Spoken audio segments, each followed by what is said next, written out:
Excellent. Have you been informed on who your next opponent is? No, not yet. Since it's so long away, I'm sure that whoever I fight is probably going to fight between now and then, or just far or something. So, it kind of depends on how everything goes, I guess, to see who's available for that time. But like I said, right now we're looking for that December New Year's Eve card. Excellent. A lot of things come up. When we ask people to ask questions for you, a lot of things that come up is American Top Team, or a few things come up with your training. They want to know how hard it is for you to train at camp with two other top 10 welterweights, and does it seem to put pressure on you that you might have to fight one? No, not right now. There's so many other welterweights in the division for us to fight. I don't think it's going to come down to us fighting each other.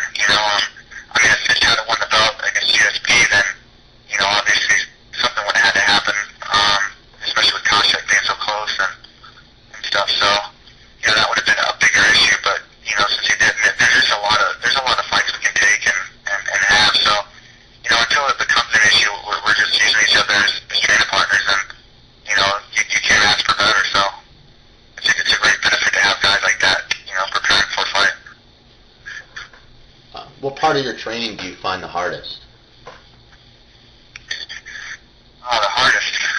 I don't know. The consistency, I think, because everything we do is hard as far as training, but, it's the relentless over and over every day pushing yourself, not taking, time off, going into training when you're sick and going into training when you don't feel good and you want to take the day off, but you need it. So it's like, I think it's the overall grind that wears you down the most and is the hardest to deal with.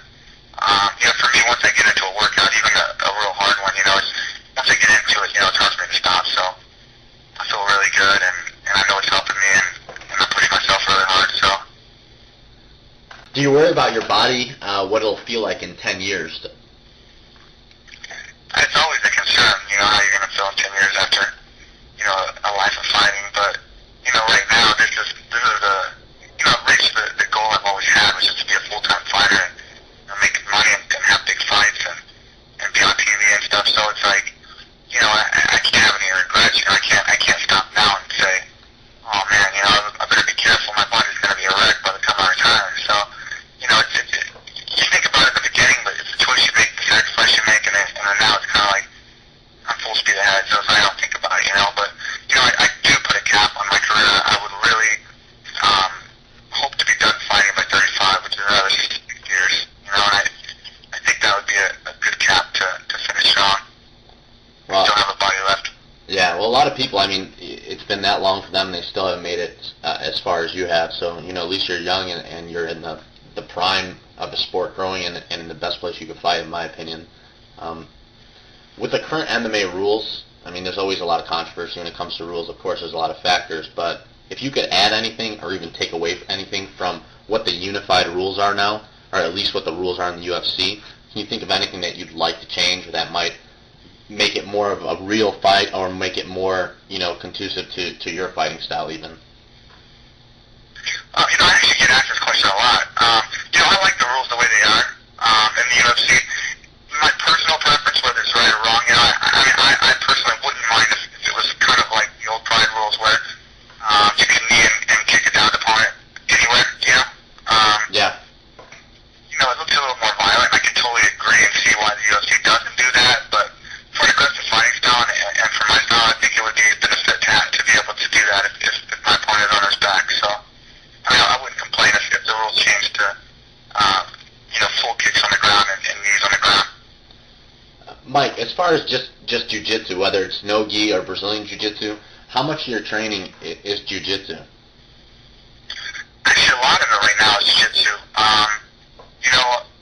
I've been with Dave Camille for a while, and it's funny because, he came in and started the gi class, and I joined up and was real motivated, and Fish was real motivated. We both started at the same time, and, in the process, I've always done no gi my whole career, and so when you're working on a gi choke for 30 minutes, I always saw it as kind of a waste of time for that 30 minutes because I'm never going to gi choke someone in the UFC, So I kind of talked myself out of gi jiu-jitsu, and I would only do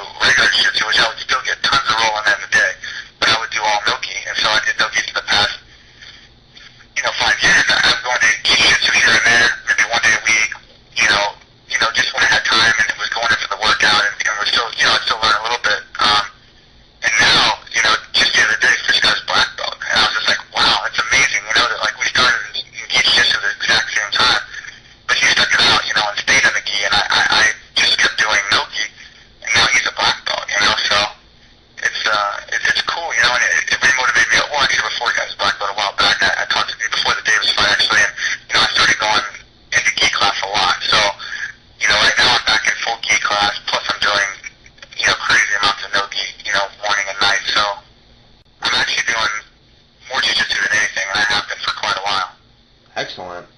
Yeah, and Dave Camarillo, I mean, we all know his style. I mean, you can't just say, oh, he's just a regular gi instructor. Everyone knows that his game can be geared towards MMA. He's pretty brilliant from what everyone tells me, and I've trained jiu-jitsu for a while in my life. I mean, at least my favorite system, and a lot of the fans from the site that we pull the questions from are learning a lot of the new 10th Planet stuff. Do you have any opinion on rubber guard, on Eddie Bravo's type of jiu-jitsu? Do you play any rubber guard? Do any of the guys at your camp play any rubber guard? Yeah, I do a little bit of stuff that's kind of like rubber guard. I've never trained in it, I mean, I've trained with, Dave Camarillo, Bobby Southworth, and then obviously all the fighters that we have in our gym, predominantly Milky, but, I've never trained with Eddie, but I definitely think he has good style, and I think it's, I've seen it work so many times with so many fighters, at his camp and other camps, so, some things I adapt. I've been shown from other fighters that they're trained in no-gi, and I'll use, but I don't think my style's predominantly rubber guard or anything, but I would like to learn more. It seems like a very effective, way to work from your back and stuff. Yeah, I mean, we've been starting to see it more with Hazlett and everything else, and, you have so much stand-up that I think people don't realize how much you have. It kind of went from like all that fame with the Swickatine to the speed of your hand. So I think a lot of people get cast into that one role, but don't realize that you have to be a complete mixed martial artist. This question's a little. I mean, a lot of people have been bringing this up, and I know you're under contract, so it's one of those hard ones to answer sometimes. But with the recent sprouting of fighters being not happy with their contracts, I mean, do you feel like commenting on that at all? And that's pertaining to UFC in particular. No, I'm actually really happy with my contract. I signed a new deal before I fought Davis, and the UFC's always taking really good care of me. So, yeah, I'm definitely not gonna play in for sure, man. I'm doing way better than I ever thought I would. So. Excellent. That's excellent to hear. You always hear all the negative stuff, but that seems to be people like to just like all news, right? People like to point out the negative stuff. So that's good to hear that you're being taken care of because. There's so many realms to make money. You know what I mean? And like. If you do your job, you do what you're supposed to do, and not worry about it as much. It just comes, I mean,